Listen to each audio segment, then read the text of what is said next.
All right, then. So it's been a long time coming for us to have this conversation. And I can tell you, my guest already seated. He's been around for quite a while. And that tells you what speaks to punctuality when we refer to government officials. So this morning, we're exploring the role of waterfront infrastructure on the developmental equation of Lagos. And I'm bringing my friend to the microphone. Honourable Ekundayo Bush Alebiosu is joining me right now. He's the Honourable Commissioner, Ministry of Waterfront Infrastructure Development. Honourable Commissioner, nice to have you in the building. Good morning. Good morning. Lovely to see you. Wonderful. Good to All right. see you. It's your first time of being in our studios, I suspect?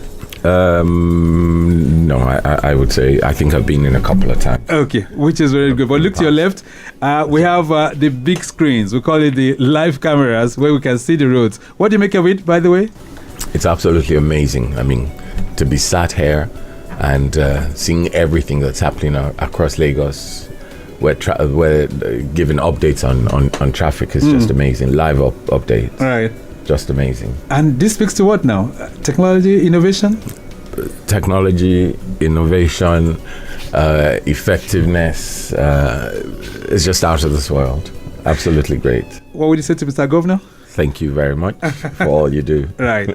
Let's just jump on the program right away and set the ball rolling by getting into the world of your ministry. So, what is the mandate that has been given to the Ministry of Waterfront Infrastructure Development? Like the saying goes, I mean, like the name goes, Ministry of Waterfront Infrastructure Development. We handshake a lot of ministries, a number of ministries, which is one of the strong points of this administration, making sure that no ministry works in silos. That way you're able to achieve more. We basically handle issues of infrastructure around the waters. We handle sand dealing activities, dredging, reclamation, jetties, terminals, pontoons, basically planning of infrastructural development around the water. Around the waterways in Lagos. And of course, the waterways is occupying such a huge chunk of Lagos, over 22%, so to say. Oh, absolutely. Right. And if you mirror this mandate vis-a-vis, Governor Sanwo-Olu's themes plus agenda, where can we locate your ministry? Like I said, we handshake a number of ministries. We work with Ministry of Transport, we work with the Environment, Ministry of Environment and Water Resources, we work with Ministry of Tourism, we work with the Ministry of Agriculture, Information so technology. Virtually all in the Things Plus agenda, we can locate you too. Absolutely. We have a hand in almost every... which is very, very good. Activity. So when we look at the broad mandates that you have elucidated so far, so good, how far have we gone in meeting up to these laid down objectives and the mandate you've given? Excuse me, we're doing pretty good. I would say we've been successful so far. We've been able to clear out all the outstandings in terms of work, liabilities and all that. We've embarked slowly on new ones. We're moving away from the old pontoon style that we had. We are reevaluating traffic in certain areas that probably didn't go as thought. There are a couple of places, and of course we wouldn't let them go to waste. We're already considering how we can turn them into very versatile facilities, or should I say infrastructure. For example, there's one of our jetties on the Eastern Senatorial District that we're looking at converting to a fish market. You mean it? Yes. Eastern now means the Ikorodu corridor, or where is that? Or is I would East Senatorial District. I would say the Shomolu. That the corridor. Shomolu corridor. Right. Yes, Bariga corridor. I would say we're looking at plugging into making food, delivering on affordable food for the citizenry, the people of Lagos. Right. Of course, we got to realize that over time, the fishermen, they were putting in a lot of hard work, but they weren't really the ones reaping from it. You would see that there's always that middleman who will always be who there. inflates The prices. ridiculously the prices. And what we're looking at doing is being able, a platform where the fishermen can meet with the end users, I would say. More or less like a direct interface. Absolutely. So Wow. that things would be way less cheaper, affordable, right? Affordable, and that means people can get these things at a very, very reduced cost, so to say. That's the target. Okay, so that's coming up, right? That's part of the plans to turn that jetty into a fish market, right? Oh yes, absolutely. Honourable Bush, Alebiosu, the year is already 5 months down the line. We're already in the 6th month. What are the ministry's top priorities for waterfront development this year? Like I said, we're also trying to maintain some of the projects that have been there. Like I said, we're upgrading. I think we're already working on upgrading 5 of the jetties, where we're deploying new pontoons that will stand the test of time. Okay. We're also working seriously on letting the people understand the implications of their actions. So we're basically talking policies, we're talking infrastructure. They go hand in hand. A lot of enlightenment programs for people to understand what they're doing. Culture is a very funny thing. When you get used to doing things, what's culture? It's the collective lenses through which we look at things as a people. And of course, when you look at how our waters are being treated, especially the fresh, the lagoon referred to as fresh water. When you talk about fresh fish, comes from the lagoon. When we drain all the floods, it goes into the lagoon. When we, excuse me, when we even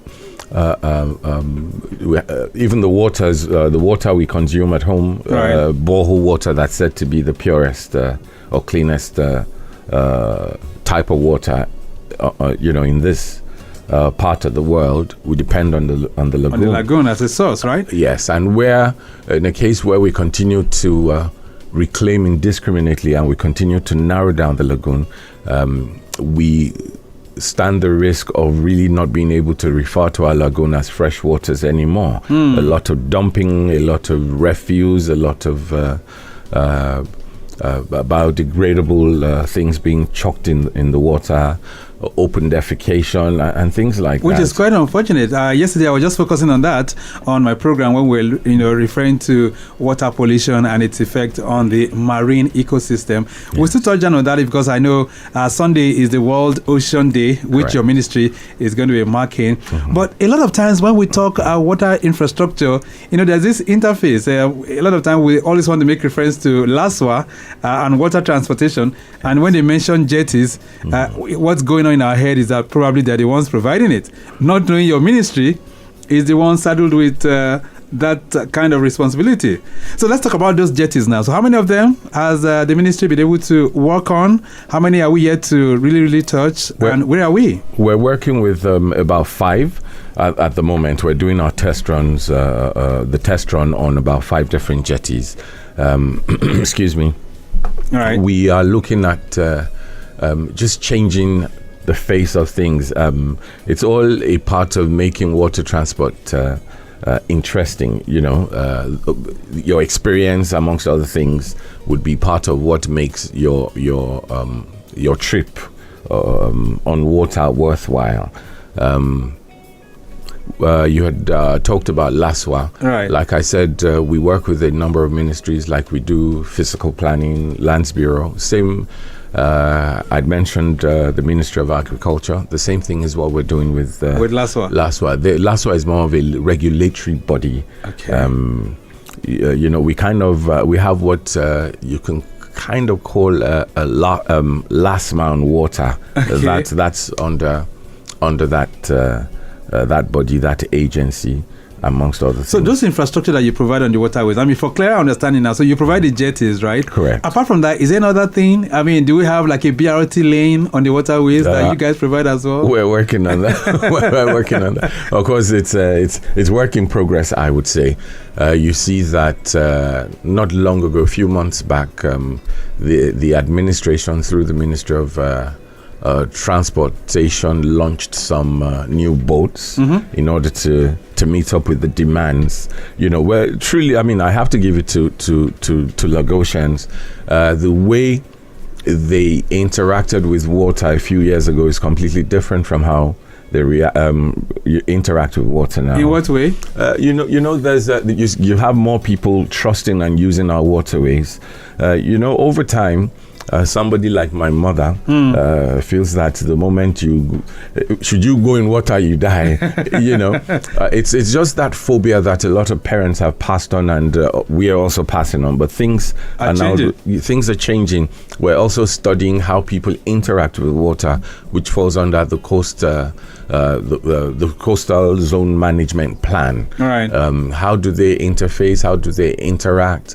If you look at how we interact with water is different from how it's done in places like the Netherlands, for example. Okay.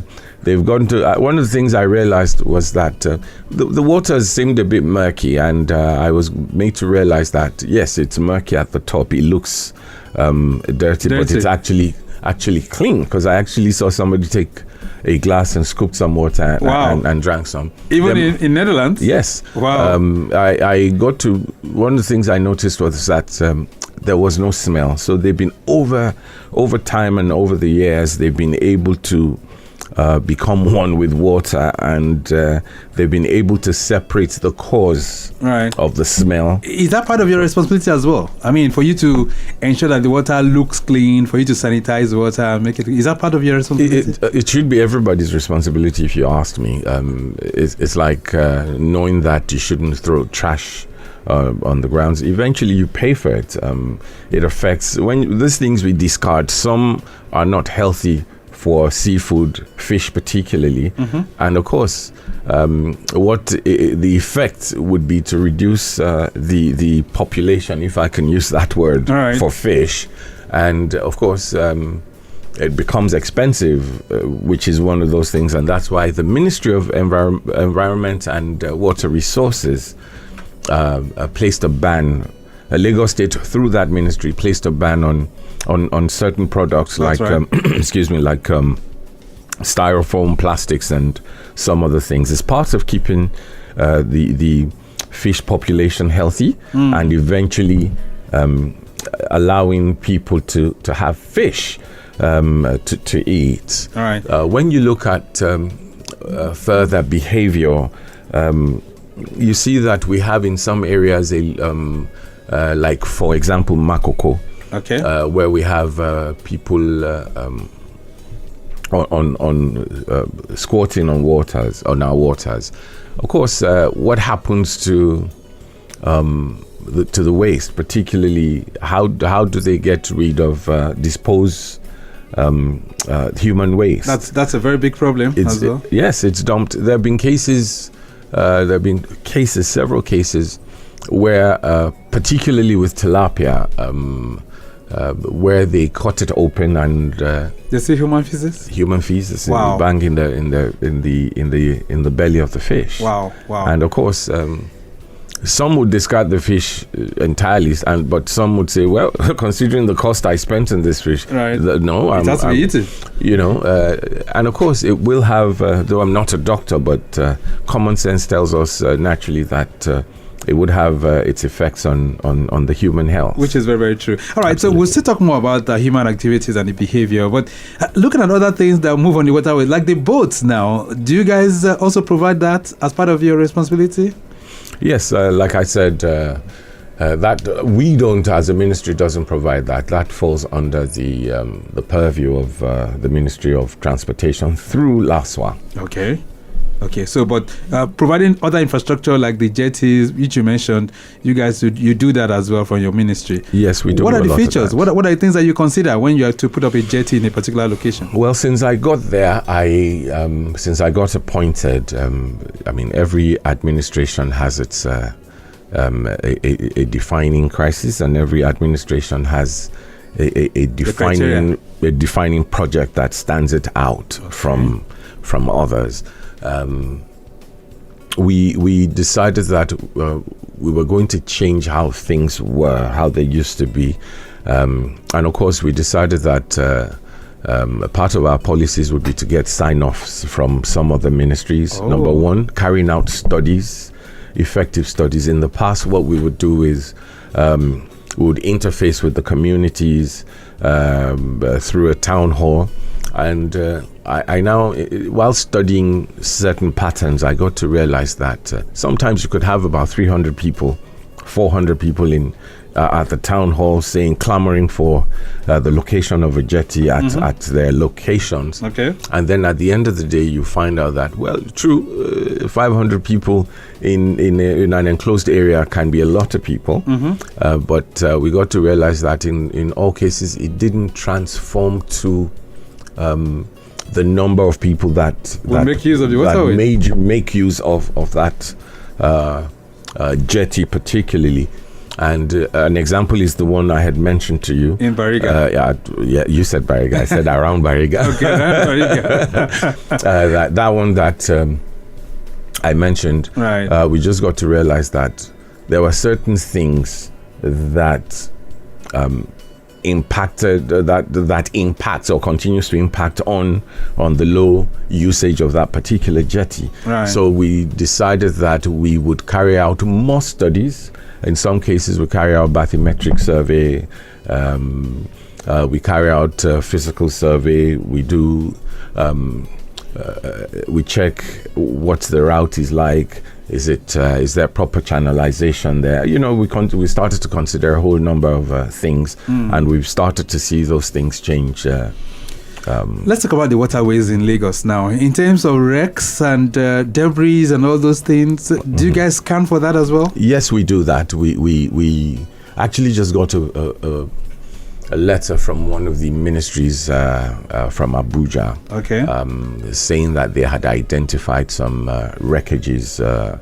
I think within the waterways in Lagos. Yes, sometimes some of these dredgers actually sink.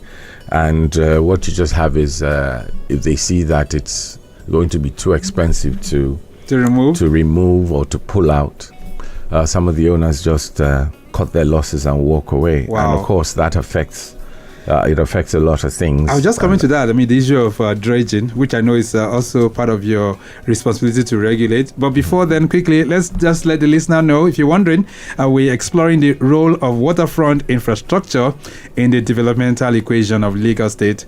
And my guest this morning, Honourable Ekundayo Bush Alebiosu, is the Honourable Commissioner for Waterfront Infrastructure Development, and we are touching base on that. Very, very shortly, I'll allow you to also join the conversation. But getting back to the roads, we did tell you, if you're making use of Route 1, which is the road towards the Third Mainland Bridge, it's still looking relatively good at the moment. And we've told you about the impediment somewhere around Yanokbaja, where we have a 10-tired truck loaded with tiles broken down, and it's occupying about 30% of the road inwards Egbeda Junction. That's if you're coming in from Ulugbede on Idimo Egbeda Road. So take note of that.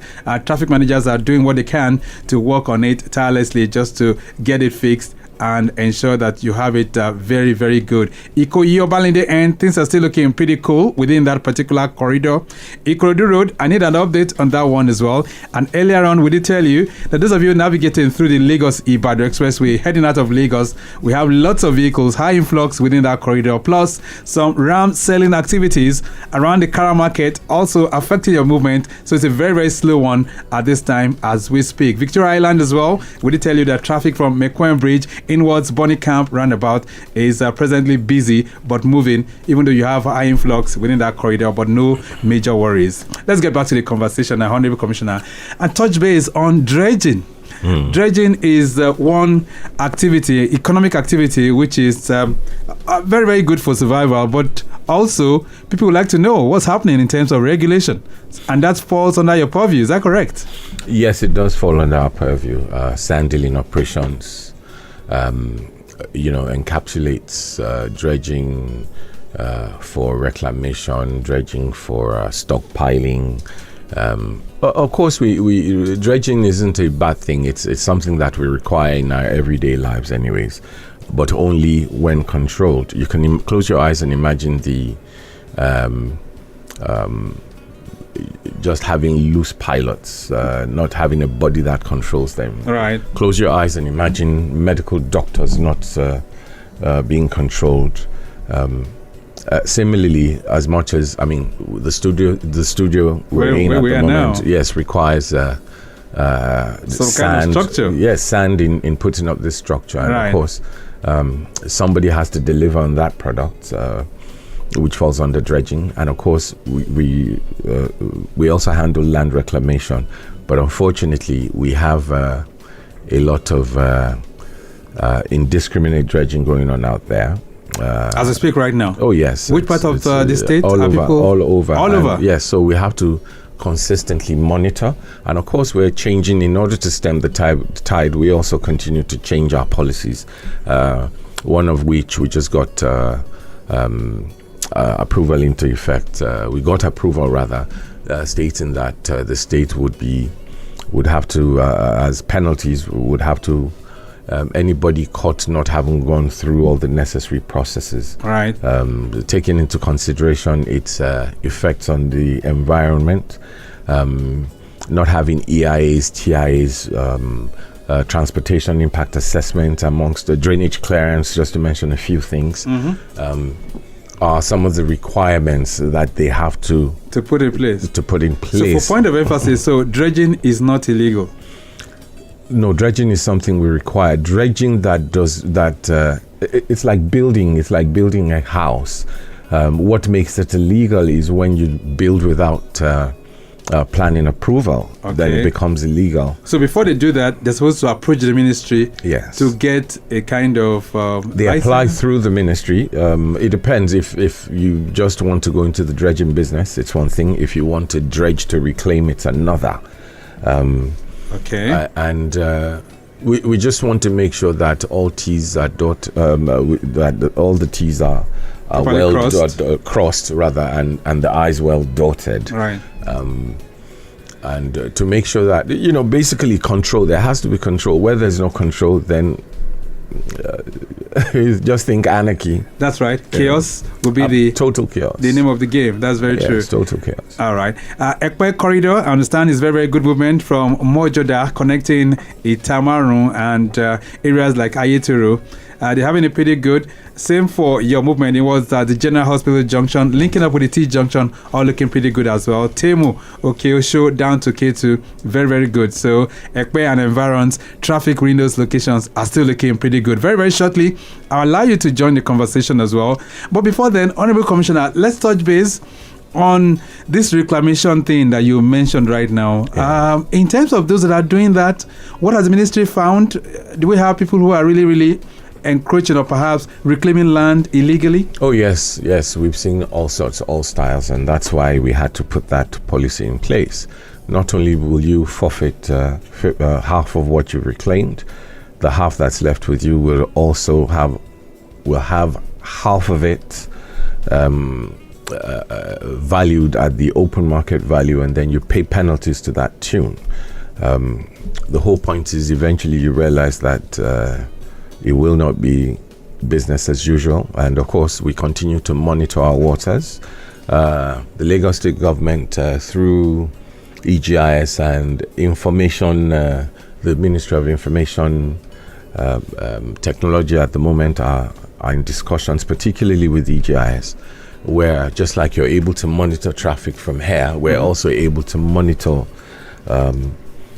all works going on our waters. Oh, you have that? We're working currently on that. We're already, we have our ways at the moment of getting those things. Also, through raising awareness, members of the community have started to reach out to us. We get more people writing in to lodge their complaints or to tip us off on those things. Right. And more people are coming up because they got to realize that their identity is being protected. But one thing I know for certain is there is no way dredging activities would go on in any community without some members of the community being culpable or being, Okay. All right. Let's see if we can expand the scope beyond the studios now to have your input as well. 08099120777 and 091 091538777127. You can send in your messages as well. Hello there. Good morning. Yeah, good morning. All right. What's your name? My name is Sean. Sean, where are you calling from? I'm calling from Ogba. Nice to have you, Sean. And I have the Honourable Commissioner, Waterfront Infrastructure Development here. Yes. Good morning. What I want to ask the Honourable Commissioner is that, beyond passengers jetting, does he envision that cargo and freight transport, like, can cargo and freight transport, are we going to see more of them using the waterways? Okay. That's a very, very big question. But all the same, thank you so much, Sean. All right. Thank you. All right. So, are we looking at a situation whereby those jetties that we've built can accommodate cargo and freight? Well, it's important to, just like the airport, you have the passenger or the commercial side of things at the airport, and you have the cargo side. Similarly, we also handle private jetties. We have a lot of applications for private jetties. We have applications for the kind of jetty, cargo jetties as well. Okay. We have applications, and if you remember earlier on, I said that we started as a ministry to insist on getting sign-offs from certain ministries. For example, we insist that they go, when we see this application, we bring in physical planning just to make sure that it's going to be appropriate and it fits in with the plan or the master plan of that particular location. Okay. We don't want the things that happened on land. Take, for example, when you look at Allen Avenue, right. It was for a different design initially. It's become totally commercial. When you look at Isaac John, when you look at Joel Ogunnaike in Jerry. So they had to step in quickly to say, you know what, it cannot go past this area. It conflicts with what we had planned for. Talking about physical planning. So we request for those things. We also request for EIA when they're putting that up, and also environmental impact assessment, and also transportation impact assessment as well. Okay. And of course, when we get those sign-offs, we then proceed with the application. Otherwise, if it offends the laid down rules, would have to shut it down. All right, then 091538777127. This is your side mirror, and I have the Honourable Commissioner for Waterfront Infrastructure Development. He's here with us, Honourable Dayo Bush Alebiosu. Our message here says, good morning, sir. As Lagos waterways grow busier, what pollution control measures are you putting in place to guard against oil spills, debris, and other hazards from increased boat traffic? Banji is sending this one in. Banji, thank you so much. Let's take this call. Hello there. Yeah. Good morning, Victor. Good morning. Comrade Daniel. Hey. On the line. Comrade Daniel, how you doing? I'm good. All right. I have the Honourable Commissioner here. Yes, good morning, Honourable Commissioner. Good morning, sir. All right. Yes, Commissioner, well done for the good job you guys are doing. Thank you, sir. My concern is people seem to be afraid of going through the waterways due to sensitivities. There are some incidents that are taking place, an accident that are caused maybe on the waterways. That deprives people from using it regularly. What are the measures or mitigations against this? Is there any form of emergency boat that patrols around the waterways as well to make sure they meet any form of accident in the boat immediately? Great. That's my question. All right. Thank you so much for that one. Emergency response. Do you have infrastructure for that? Oh, yes. LASWA really deals with a lot of that, and they've actually done a fantastic job. We've seen casualties deep to as low as 1. Okay. I think it was over 10 months, almost a year, where things like that happen. Where there's motion, there's always going to be the tendency for such, and that's why LASWA insists, some of the regulatory requirements insist that you can't even go on the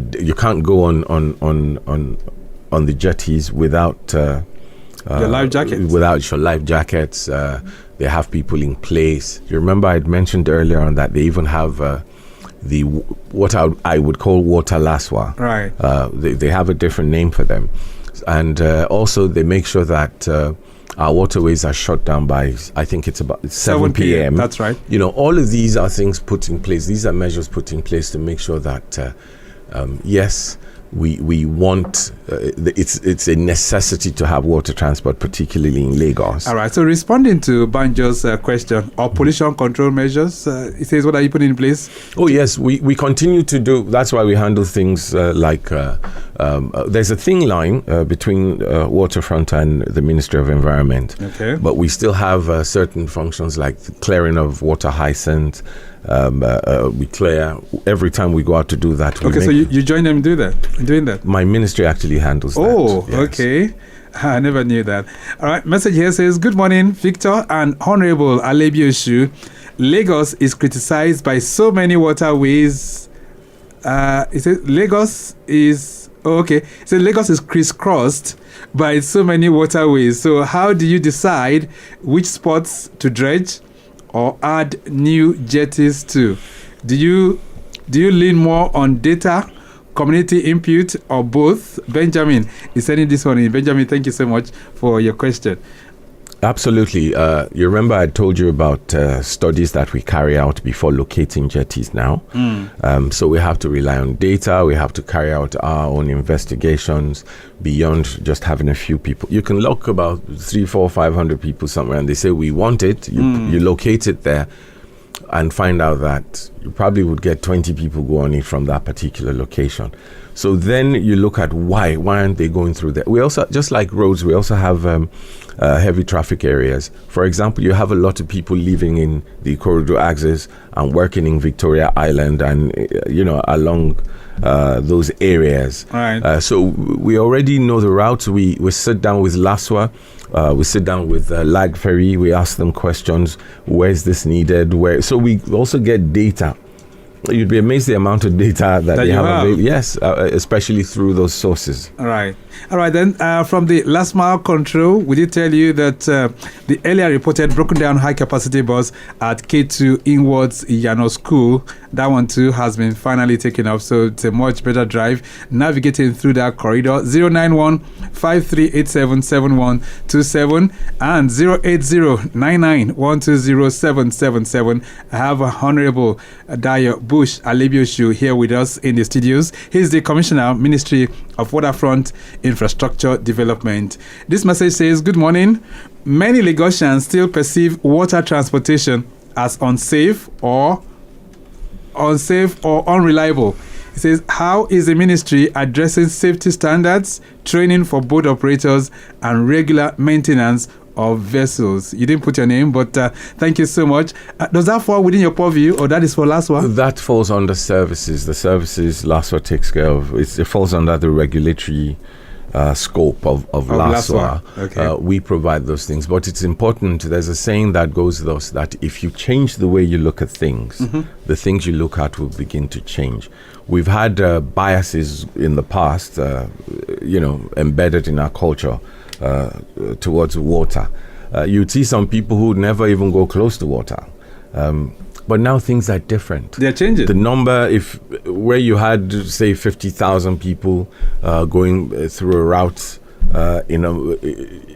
some years back, you now have as many as about 250. But I remember having a sit down with Damilolo Emmanuel of LASWA, and okay. I was asking him some questions. Amazing fellow. You'd be amazed how much data and information that he has, and right. he carries them around in his head. Yes, I know him so well. Let's touch bit on Sunday, which is June 8th, is the World Ocean Day. By the way, messages are coming in here, but I just have to touch base on that one before we round off the program. So, what's the ministry planning for the World Ocean Day? A lot of awareness, and that's one of the reasons why we're here. We're trying to let them understand that, of course, World Ocean Day is something that's been championed by the UN, but it's important that we take it, domesticate it, and look at how where we fall, how it affects us. Yes, there's a global issue, but I think it's a lot here. And we're trying to get people to have a good understanding of not just their rights, but also their responsibilities.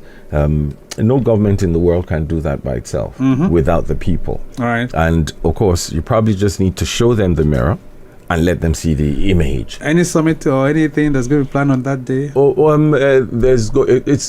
It's a week long before and after. Okay, letting people, although it's on a particular day, and that's why we've titled it Sustaining What Sustains Us, letting them understand what we're talking about. Usually when we engage people, you see them, jaws dropped, thinking, wow, we didn't realize this was the kind of damage it causes. And the moment we let them know, that's one of the reasons why we have so many petitions flooding in, people tipping us off. Right. And it makes our work easier. All right. The message here says, Honourable Alebiosu, with illegal land reclamation on the rise, you warned of forfeiture of land and property. How do you plan to enforce this policy fairly, especially in areas where informal housing already exists? Shehu Ibrahim, one of our regulars. Thank you so much, Shehu Ibrahim, for that question. So is there anything you can do about enforcement? Oh, yes, we continue to do. Monitoring and enforcement is a very strong part of stemming that tide of illegal reclamation. People extend illegally, people reclaim illegally, people sell those things illegally, and of course there has to be documentation. So there are several policies put in place to make sure that. Okay, let's just sneak this one in. Hello there, good morning. Hello. Hello, good morning. Yeah, good morning. Good Quickly, morning. what's your name? Oh, okay, we lost that. All right, so even as we gradually wind to the end, this one says, climate change is causing coastal erosion and rising water levels. How is your ministry integrating climate adaptation strategies into waterfront infrastructure planning? Sharon, sending that one in. Thank you so much, Sharon. But even, I doubt if we can have time to take that. But your message this morning, Honourable Commissioner, as we round up the program, what's the message to our listeners? We're assuring them of our 110% commitment to making sure that things are done and are done well. What Sharon just asked is a reason why we had to go to the Netherlands a couple of weeks ago to go understudy, learn how they're handling things. We have issues. Of course, Lagos State has 187 kilometer coastline, right. And of course, it's actually true that we're dealing with a lot of erosion, especially in particular places: Origon, Ekundayo, Kwaja, Mayegun, Itoke, Idotun. Right, all of those areas. It's not sparing anywhere. So we need to know. We're already working with some consultants just to make sure that we know what's actually causing those things before knowing how to tackle them. If you remember Eco Atlantic, then when Victoria Island was under almost what you call destruction, they had to put certain things, did some tests, and eventually it's a success story. That's the same thing we're looking at here. All right, then we hope to have you back in the studio someday, and then we can touch base on other areas. There's a whole lot of questions coming in for you this morning, but time will not permit us. Honourable Commissioner, it's nice having you in the building. Thank you so much for being here. Thank you for having me. Always a pleasure. Okay, then. So we've been trying to explore the role of waterfront infrastructure in the developmental equation of Lagos State. And Honourable Ekundayo Bush Alebiosu, he's the Honourable Commissioner of Ministry of Waterfront Infrastructure Development, has taken us to the classroom this morning on how it all works. We have to go. The program has been produced by Mike James, and I say a big thank you to Mureni Keji Akodu, who is Director of Public Affairs for that ministry. Sam Akinrole is also in the building as well, Media Assistant to the Honourable Commissioner. I say a big thank you to you. From our social media team, I say a big thank you to Okpayemi Shodunke, and of course others working there as well. Our executive producer is Tayo Akonle. My name is Victor Oteri. Have a great day. I'm out. Stay very much within. Bye. I see your greater